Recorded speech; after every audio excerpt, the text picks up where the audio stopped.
Well, hey Eric, how you doing tonight? Hey John. I gotta say it. I'm sorry. It's now a thing. It was a long day. So we I were can going to record imagine. last night, which was going to be my last night of vacation, and I think I texted you last night saying I just don't think I can make it cuz it was an hour time different. I'd already been in the other time zone for a week, Yeah, and I was like, "No, I got up way early this morning and I got to get up early tomorrow, which was today, to pack yeah. up and drive 10 hours to get home." No accidents, please. So I've spent the last 10 hours I spent 10 hours today in the car coming Holy home. moly! I can't even believe how much time you spent. I hope that you. I hope you got some good audiobook time in. I did. I made the kids listen to. So I am through the first two books of Stormlight Archive, and I got the audiobook for Edge Dancer, Ooh, and my wife actually really liked that one. So we listened to it. For the most part, the kids in the back stuck their headphones in and did whatever they want to do. But my wife enjoyed that one. Then she kept asking me questions. Well, what about this? And I'm like, oh, you just got to read all of them because you're now getting into the whole story and how the backstory and why this is that way. And right. so, but yeah, we paused it a lot to fill that one in. And I'm 8 chapters into book 3 already. So I have, as per usual, when I go on vacation, I just pretty much spend the entire time reading. And Right. I've tried audiobooks. I am really trying because I know you love audiobooks, and I do. I have really tried. I'm trying to make a concerted effort, but when I read, if my mind starts to wander, I can flip back a couple pages. When I listen to the book, I'm finding that my mind wanders a lot faster and a lot easier than if I'm reading. So I need to somehow train my brain around audiobooks to pay more attention and not let my mind wander. So I don't know. I'm gonna get. I Like I have. said, I find that the reason I like audiobooks so much is not because I'm paying 100% attention to the audiobook. It's because I get to multitask on something that doesn't need my whole brain. So if you're But don't listening you to want to hear audiobooks the at story? home, what? What? I thought that was the whole point of the audiobook, though, was to pay attention to the story Well, and have the story there put there is images in your not brain and enough have your there is not brain. enough time. There is not Mm. I'm not going to just sit in bed for like 45 hours and listen to an audiobook. Like I would read. In fact, I have read them all. But yeah. So um okay, so here's a task for you. See All right. if you can listen to an audiobook while playing a game of Civilization on your iPad. All right. So here was what because we took the Switch with us Okay? and we plugged the Switch in, and my boy and I, because we've been kind of on a roll playing this Rocket League stuff. Right. And so I tried listening to the audiobook while playing Rocket League, and that was a little bit of a struggle for me. But So I too also did much. try listening to the audiobook while I went for a bike ride, and that was better, right? Because the bike ride and in the car, driving in the car, listening to the audiobook was also a lot easier. So there's got to be some balance of Right. brain power required to do task, allowing the rest of my brain to actually pay attention to the story because I don't know, I Right. guess I'm a visual reader where I paint the picture of whatever I'm reading or listening to in my head as I'm going along. I need enough CPU in my brain to actually I need enough. What would it be? uh, CPU, GPU, whatever it is. I need enough neurons firing to be able to still paint the picture as well as do my other right. task. Right. So No, it's a delicate balance. But yeah, that's like I probably way said, too much. you have to good luck finding a place to cut on that. So Yeah. we'll see. Well, welcome back to the land of Oregon. Um, Yes. Yes. Pretty sure it's the Vacation was exact great. same as when you left. I'm sure there's not a whole lot different. It is. Yeah. I did come back with something unpleasant. I think a couple nights ago, somehow, some way, I'm assuming it was a spider, but some kind of night crawly thing bit me right in the left eyelid, lower eyelid somewhere, somehow, because Ow. my eyelid is starting to has swollen up a little bit. And you can see, if you get a spider bite or something on your arm or a leg, you can kind of see it's a little lump. And then there's like two little indents or something where you can see where the, Right. what are they? Are they mandibles? Little white spiders spots. Have? Yeah, mandibles. Where they've, done the dirty deed. And I can see that So I'm just hoping that, so I'm on a couple Benadryl. So if I fall asleep halfway through this, just, you may have to call my phone and wake me up. Wow. Well, anyways, you don't know what type of spider it was? I have no idea.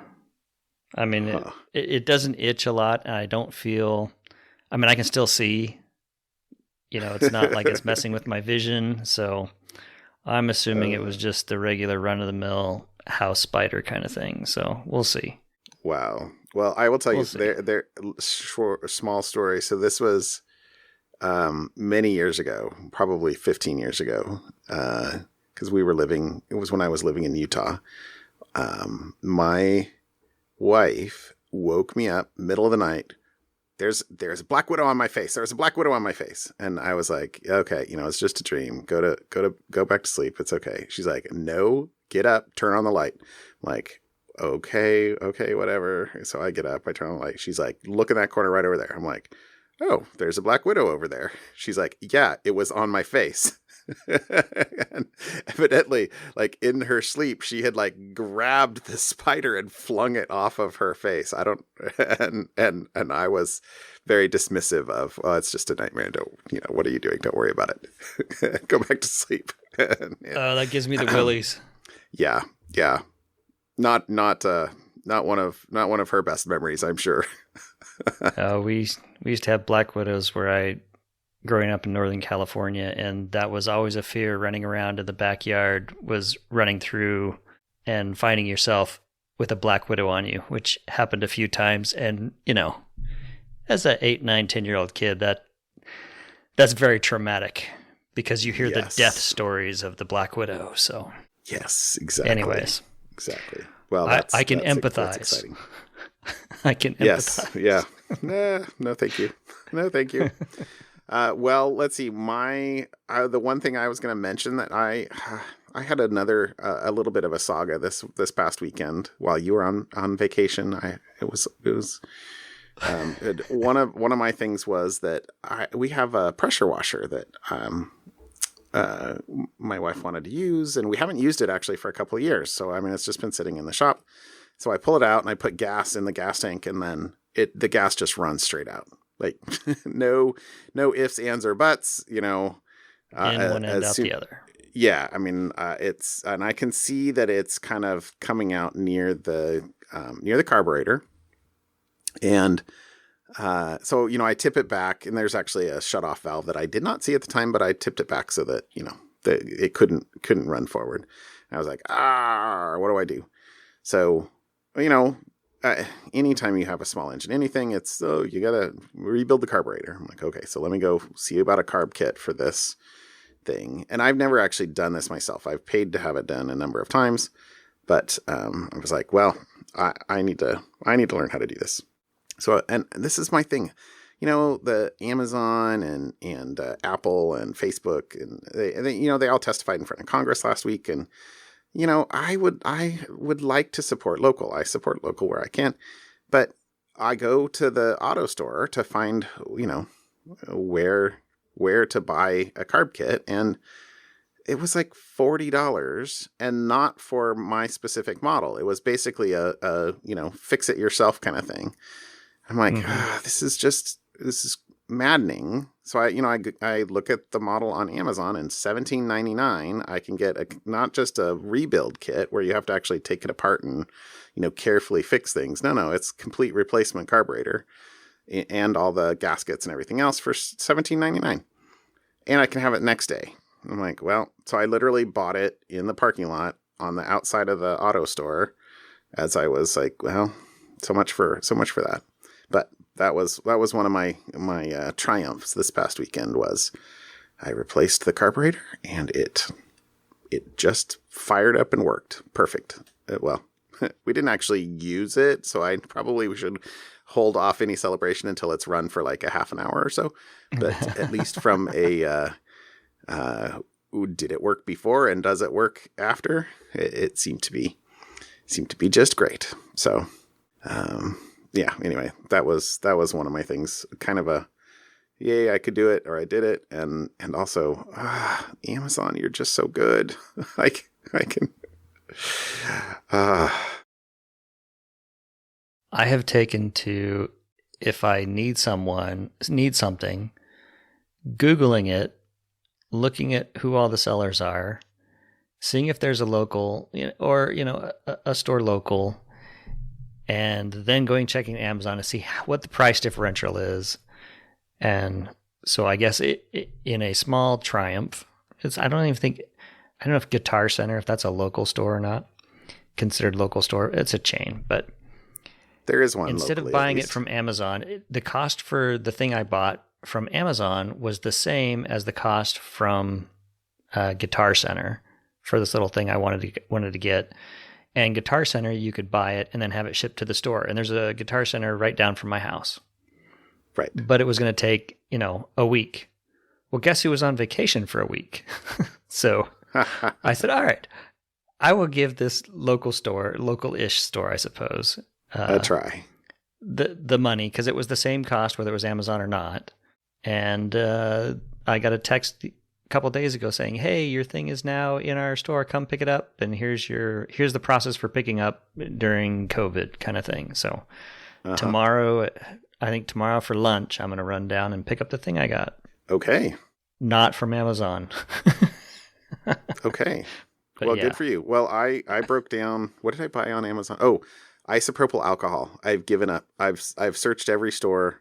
Oh, right.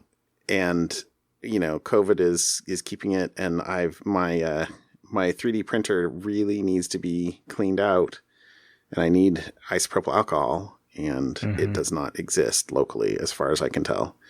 And so I broke down this earlier today, and I was like, just give me a gallon. Instead of the 70% in the store, you get a gallon of 99%, and I guess I'll just mix it with 2/3, 1/3 water. All right. Well, hey, so let's see. I threw one little thing in follow up here, and I see you put something in too. Yeah, you wanted. Mine's just the Twitter thing. There's a semi-closure to the Twitter story, which is that they arrested a 17-year-old teenager in Hillsborough, Florida, for the thing. So I just first like to say that is not Hillsborough, Oregon. Thank you very much. And kind of the diagonal opposite of the country. And also they spell Hillsborough wrong. So I don't know what to tell them. Yeah, they add an ugh at the end of theirs, don't they? Yeah, ugh.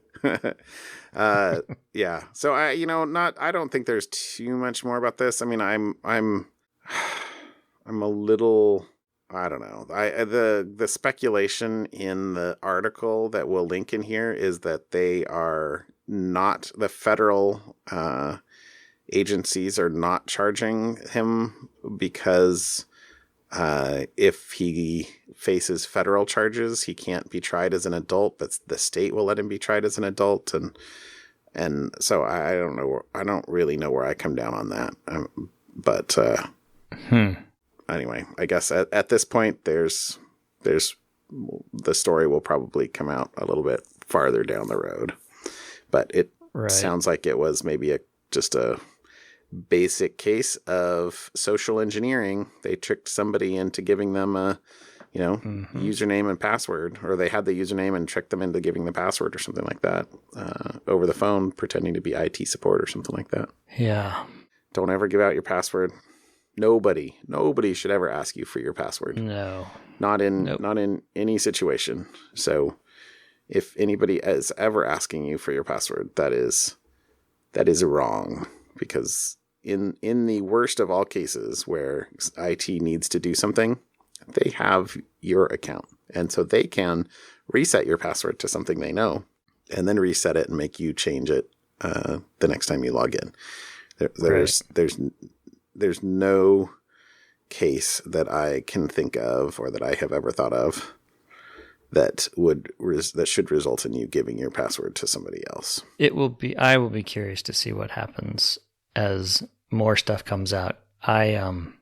For the most part, until I think yesterday or maybe Monday, I avoided Twitter, which is really now the only social media app I do. And mostly I just follow security industry, experts and, stuff. So I missed a whole lot of stuff this week until earlier. So That's fine. In that vein, yeah, I don't think I missed much. Well, there's a few things, but yeah, it's good to good to unplug.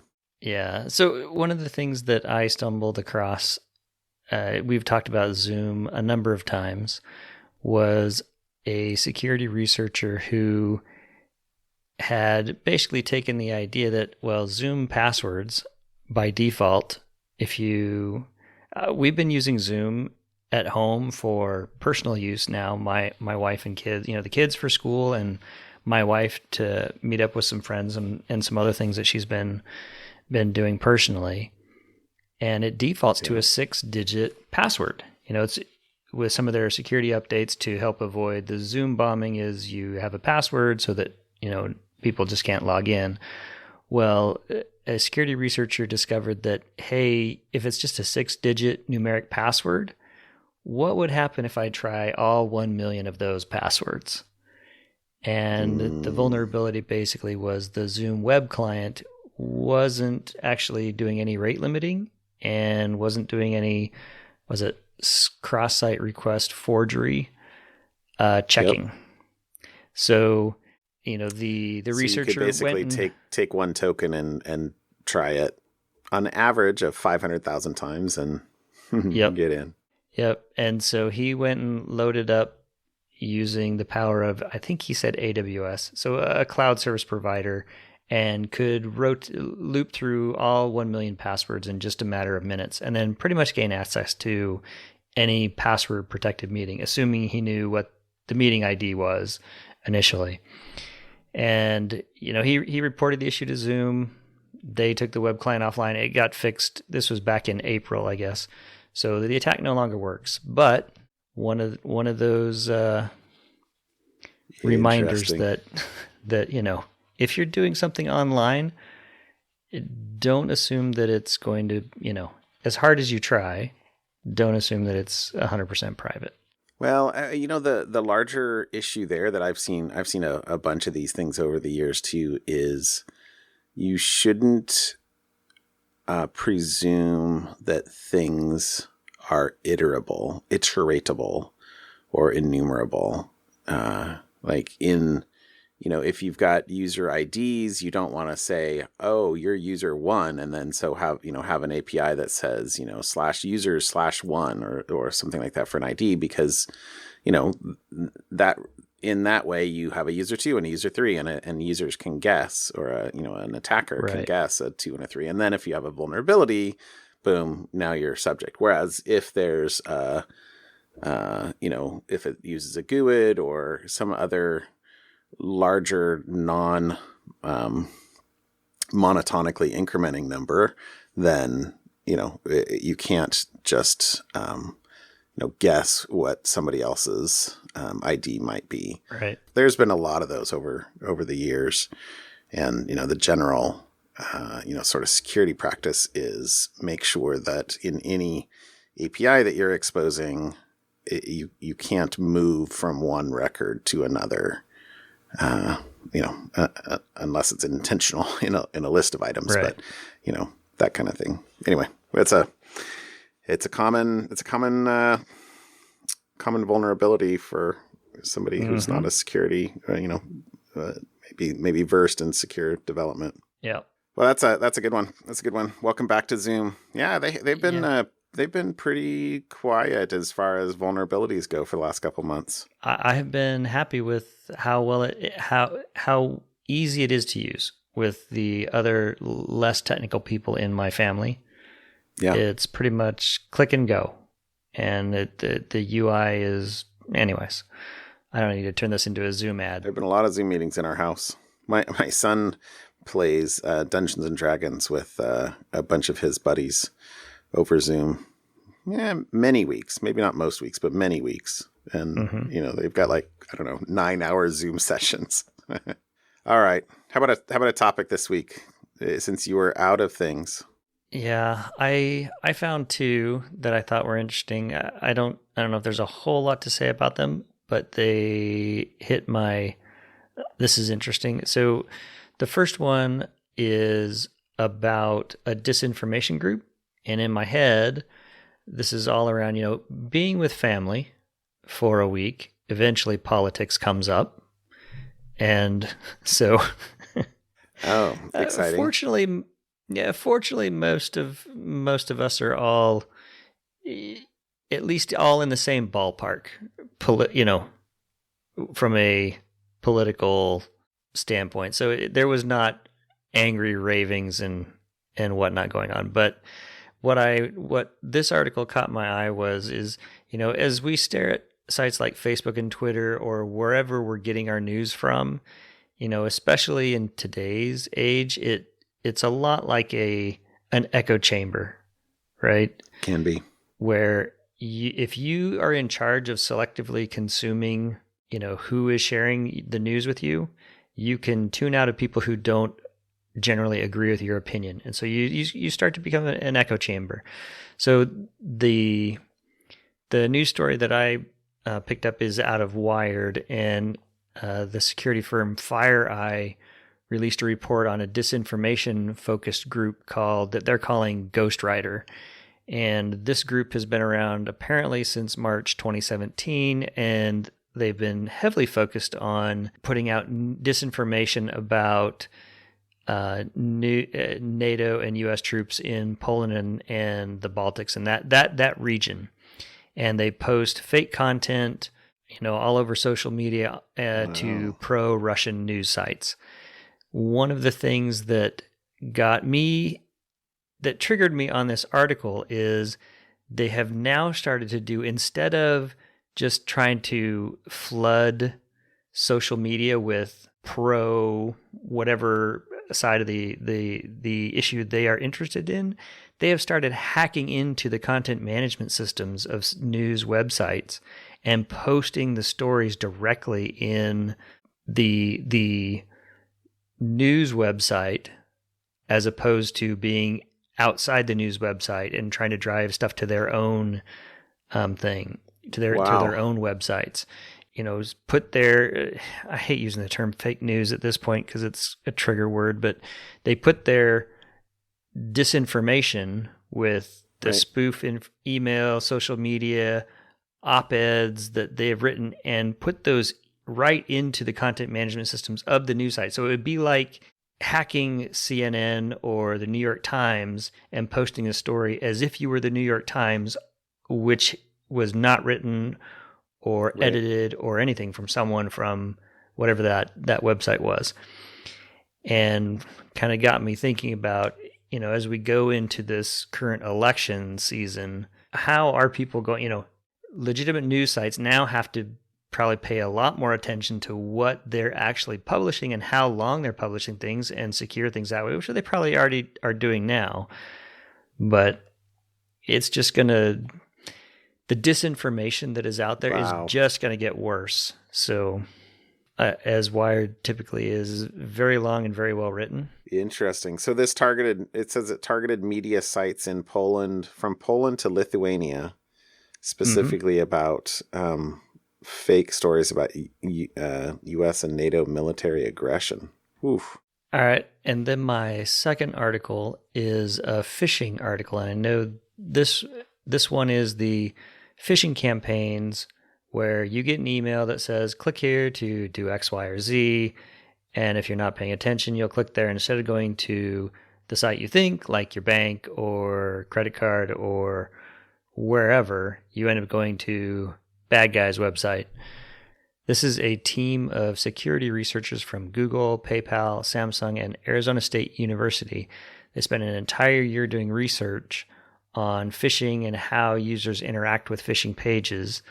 And I just pulled out some quotes. Some interesting data they found was that the average phishing attack only spans less than a day, 21 hours between the first and the last victim who visit the phishing site.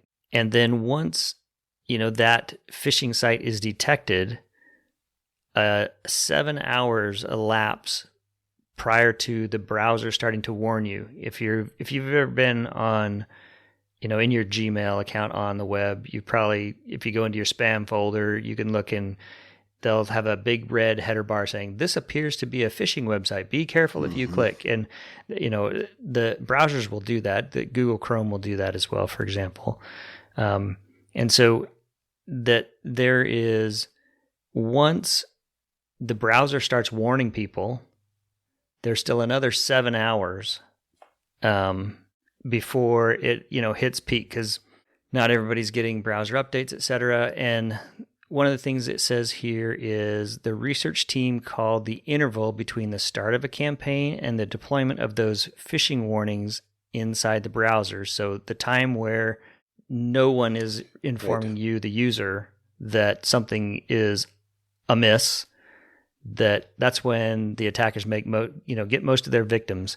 But the research team also shows that once the golden hour ends and the browser starts kicking in and warning people, still almost it's 37.73. I don't know why it's so precise, but 37.73 of all victims actually still get phished after they've been warned about it, or should have been. Not necessarily they've been warned, but when the detection is available from most people, right?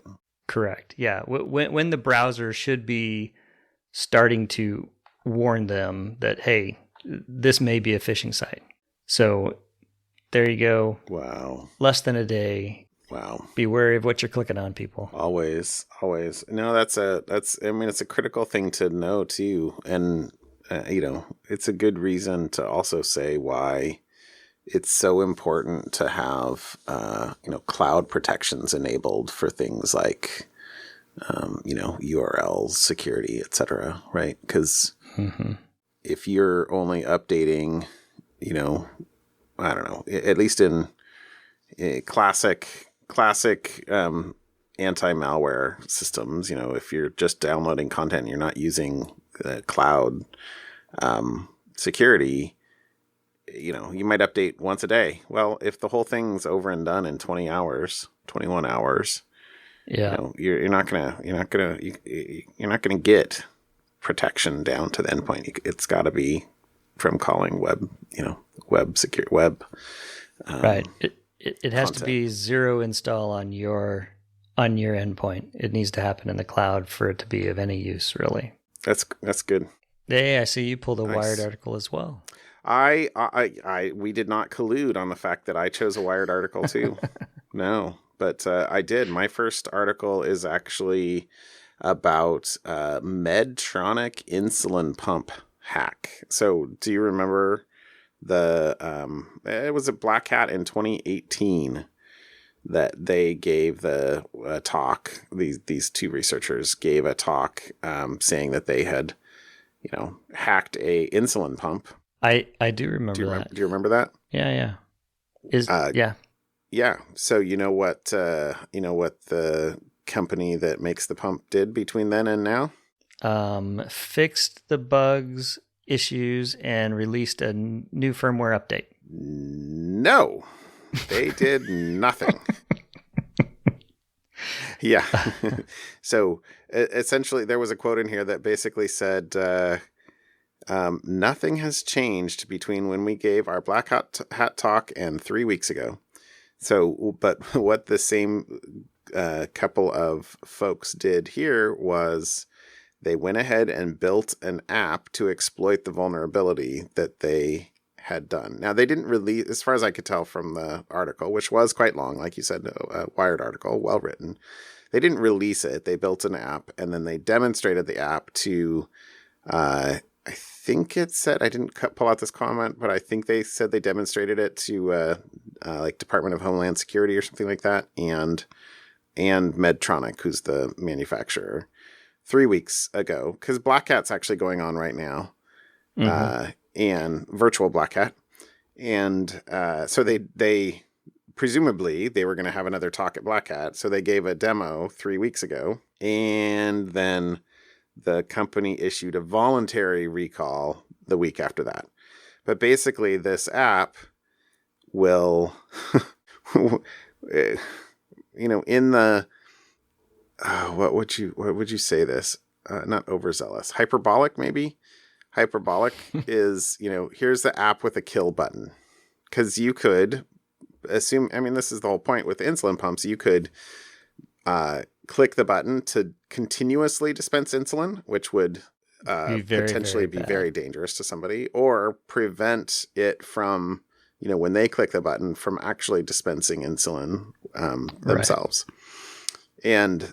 And the point is that the vulnerabilities are bad enough that, there's no security between basically these remotes and the pump. So, right, these insulin pumps are, for people that basically have a needle injected in them so that they can click a button, or, it periodically gives it, right? But there's a remote that says, you can push a button, kind of like a car remote or a garage door opener. And the remote says, give me a shot of insulin, or they use the word bolus, which I gotta say, I don't actually know what bolus is, but I know that we give copper boluses to goats. I'm pretty sure that's not the same thing. But that does not help me know what it means either. So, but anyway, so the point for the app is, it's true that you would have to know the serial number, kind of in your enumeration comment a bit ago, of the device in order to know how to tell it to dispense. But since there's no security on it, they can just walk the entire device ID space in a couple of minutes to find and cause any local device to dispense. And so it's a similar type of or part of this is a similar type of attack to enumerate the IDs for any local devices. And they use a software-defined radio basically to emit the signals. Right. But since there's no security between the remote and the actual device, you can do that yourself with no, there's no impediment. So, the two other things about this particular article that I thought were, well, the 2 points about this was, one, that literally nothing happened between then and now. Medtronic evidently said, there was a quote in here that said, well, we've known about this flaw in our devices since 2011, since long before this demo, which seems like a pretty poor argument in favor of continuing to do nothing. But that, the second thing is that issuing a mandatory recall is evidently, and I think that there was another quote in here that said that Medtronic disputes the use of the word recall. Something along those lines. But anyway, but evidently there's a group of people they called them loopers in this, that basically use a continuous measurement device as well as the insulin dispensing to create a feedback loop, an automatic, right? You've had a Raspberry Pi thing for the last I don't know how many weeks for your something fun, right? This is a similar thing where Spoiler alert. There's a you can create an artificial pancreas. And in fact, there's a group, I remembered reading something about this a while back, so I actually looked it up. It's OpenAPS.org is the Open Artificial Pancreas System. Yeah. So is that what system S stands for? Yes. But, the intent of these is, obviously people who have type 1 diabetes, this is, it's a life altering disease. And the ability to have, there are no, in the US, at least to the best of my knowledge, there are no FDA approved medical devices that can both automatically measure and dispense insulin, automatically measure your, glucose level of your blood, and dispense insulin, on a continuous basis. But the people are doing this for themselves, and one of the things that they do is they leverage these older Medtronic devices because they are hackable. So this is a good thing, I guess, in some ways, but because it's kind of pushing the medical state of the art forward. And, right. I have read, I remember back, the reason I knew this was, a thing was, I think that, there's a local guy who I follow, on Twitter and other things, Scott Hanselman, who is a diabetic. And so, he talks pretty publicly about this, and I'm pretty sure that he had shared some of this stuff, over the years. That is where I've read some of these things. But, anyway, the fact that, there's so little action on behalf of both the, federal regulatory agencies as well as the, medical companies in response to this until somebody has to really go over the top is kind of maddening. But then on the flip side, go check out openaps.org, and it's kind of cool what hackers are doing to make their lives better. But yeah, anyway, that was my first one. Cool. And my second article is this is like a geek article that I gotta say, I've read this. It's a short article, and I've read it probably 5 times, and I still don't understand it 100%. That makes me feel better. So, because I skimmed through this a couple of times. I'm like, I can't just skim this. I'm gonna have to sit down and really read this one. Yeah. So this is just kind of a fun article in the sense of, there's a couple things I didn't know about that I kind of thought this. So this is a Project Zero blog about finding a bug in Apple's PPL, which this is one of the first things I did not know about this. But PPL stands for Page Protection Layer, and it's basically a little kernel inside the kernel on Macs that helps make it so that even if the kernel is compromised, you can't just go and execute arbitrary memory. So, in most of the CPUs that we use these days, not all CPUs ever, because there are other hardware platforms that have hardware flags for whether a particular bit of memory should be executable, and you just cannot execute code that wasn't marked executable to begin with. I'm thinking of the AS400 here, but in Apple or in Intel silicon, it's software that says whether or not flags should be executable or not.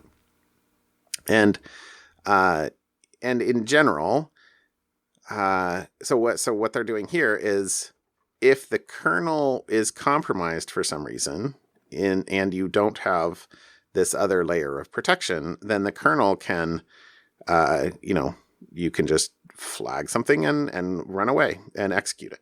So this is a way of sort of tricking. One of the things you have to do to get an exploit to work is figure out how to load code that you want to run somewhere, and then you have to figure out a way to get it to execute. And so, if the only code that can execute is in pages that are flagged as executable, and those pages shouldn't be writable, then, it's harder to get your code you want to execute written somewhere and then get it, called. But so blah, blah, blah. That's a whole bunch of data here. But the point of this page protection layer is it's kind of like a kernel inside the kernel where, you have to flag specific pages to as executable. So the only way to flag table these particular pages to make them executable is via these routines. And the tricky bit about this is this reverser is trying to figure out a way. What he figured out here is a way to basically, since there's two layers of indirection here between the physical pages in memory, and there's two layers of virtual page indirection. If you could get it so that the two layers disagree on whether a page is freed or not, then you can basically cause the second layer to map in a different page, but then use the first layer's pointer to that to go and execute it, if that makes sense. So since there's two layers of indirection, anytime there's two things that have to agree on something, there's a possibility for disagreement, basically. Mm-hmm. So this is kind of the point of this, and it's kind of a sort of super deep kernel level thing. And I'm not a kernel developer in any way, shape, or form. I used to do system programming, but that was like 20 plus years ago. So I'm still kind of a little bit interested in this kind of stuff, but only kind of recreationally, let's say. But the quote that the other quote I pulled out of here at the end was kind of just, this bug demonstrates a common problem when creating a security boundary where none existed before. It's easy for code to make subtle assumptions about the security model, such as where argument validation occurs and what functionality is exposed versus private, that no longer hold true under the new model. And then he says, overall, I came away from this exercise impressed with the design of PPL. It's a sound mitigation with a clear security boundary that doesn't introduce more attack surface. But my main criticism is the value add proposition is not yet clear. What's the real world? What real world attacks does PPL mitigate? Is it simply laying the groundwork for more sophisticated and powerful mitigations to come, or what? Basically. So, right. It was a fun little article. It was one that I read, like you said, I actually read it like 3 or 4 times, and I tried to carefully follow. There's an 8-step process in there that they're saying, what to do to actually trigger it in a diagram that honestly, the animation goes too fast. So I've like watched it a bunch of times. Like, okay, that goes to there, then that goes to there. Anyway, it's fun. But there you go. That was my second article. Cool. All right, tell me your Raspberry Pi fun thing. All right, my Raspberry Pi fun thing is a Raspberry Pi fun thing. So you've heard the what is it? Adage, idiom, a watch pot never boils.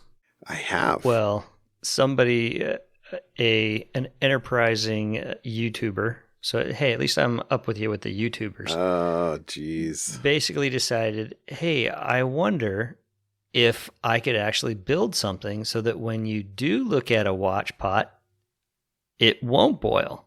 So he got an electric burner and 6 cameras, and originally hooked up a Raspberry Pi, but it turned out to only work with 1 camera because it didn't have enough CPU power. So he had to swap it for all 6 cameras to work. But basically, the cameras are all run looking for a face.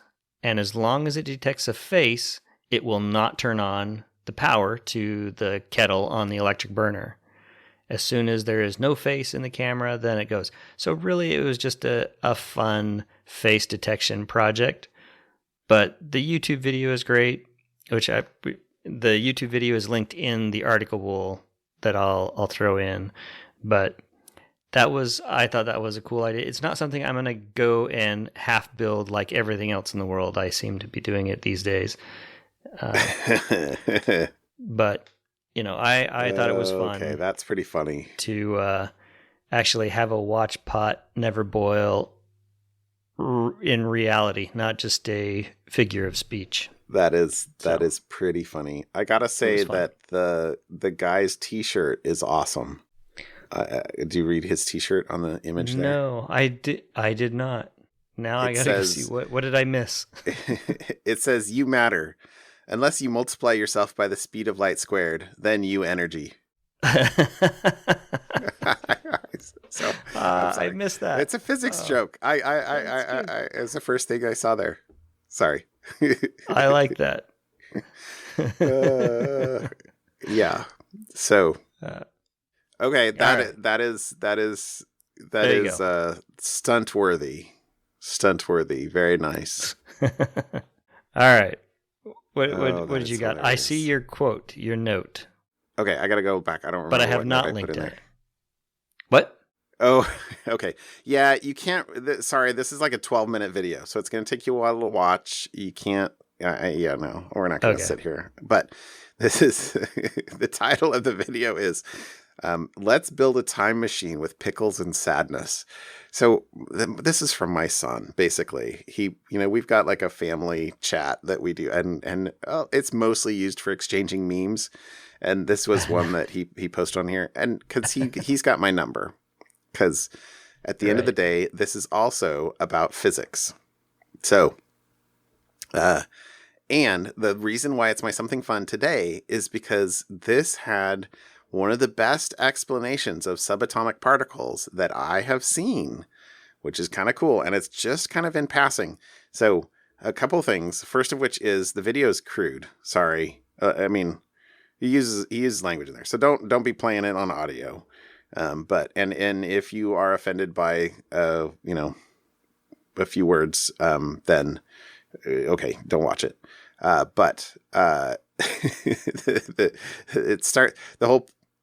don't want to. Do I ruin it? But it had pickles in it, so hey, you got pickles, you got physics, it's like me in a nutshell. No, so but anyway, so the cool thing about the particle thing is it was a great if kind of snappy discussion of the fundamental particles. So the six quarks, 6 leptons, I forgot what are the 4 internal ones, muons, gluons, and see, I'm bad. I need to go watch it again. And then the Higgs. Totally gonna have my boy watch this one. He'll love it. It was a well, watch it first because they're like I said, it's kind of very correct. It's very Zoomerish. if I can play the old man yells at cloud cardigan, but I really enjoyed it. Go watch it. It's cool. Let's build a time machine with Pickles and Sadness. So check it out for mainly for about 2/3 of the way through. He does a great sort of almost tangential description of elementary particles, and it was fantastic. So check it out. Pickles That's and my Sadness. something fun. I'm in. Let's build a time machine with Pickles and Sadness. Okay, all right. There you go. Cool. All right, my friend. Welcome back. Yeah, I'm gonna go to sleep now. Okay. Hopefully the Benadryl has kicked in, and you'll be asleep in 5 minutes. It has started to kick in. All right. Have a good night, John. Talk to you later, Eric. Bye. Bye.